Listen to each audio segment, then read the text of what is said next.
श्रीमन्नारायण नारायण नारायण श्रीमन्नारायण नारायण नारायण लक्ष्मी नारायण नारायण नारायण लक्ष्मी नारायण नारायण नारायण भगवान नारायण नारायण नारायण। बोलिए श्री लक्ष्मी नारायण भगवान की जय।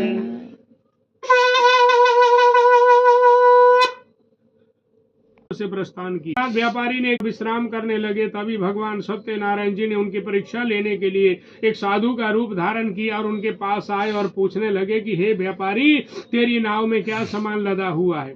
व्यापारी ने मन में सोचा, ये ढोंगी साधु अवश्य कुछ मांगने की इच्छा से सामान के बारे में पूछ रहा है। यह सोचकर व्यापारी ने झूठ बोला, हे स्वामी, मेरी नाव में धन तो नहीं है, केवल बेल पत्ते भरे हुए हैं। और उसका कठोर वचन सुनकर भगवान ने कहा कि हे व्यापारी, जो तुमने मन कर्म वचन से जो शब्द कहे वही तुम्हारा वचन सत्य होगा। इतना कहकर कुछ दूर जाकर अंतर ध्यान हो गए। जब साधु को खाली हाथ लौटाकर बड़ा खुश हुआ, लेकिन जब नाव में देखा, नाव धन की जगह सारे बेल पत्ते भरे हुए हैं और जोर जोर से विलाप करने लगा। जोर जोर से विलाप करने लगा। तब उसका दामाद बोला कि साधु महाराज से आपने झूठ क्यों बोला, हमें उन्हीं की शरण में चलना चाहिए, तभी हमारी मनोकामना पूरी होगी। दामाद के वचन को सुनकर वही साधु की तलाश में दोनों ही चल दिए।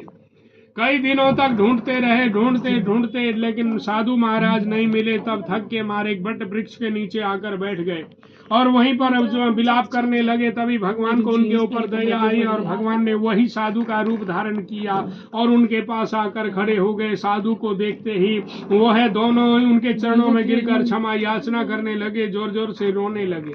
तब भगवान अपने रूप में प्रकट हुए और बोले कि हे बाणिक पुत्र, तेरे बार बार झूठ बोलने के कारण ही मैंने तुझे दंड दिया।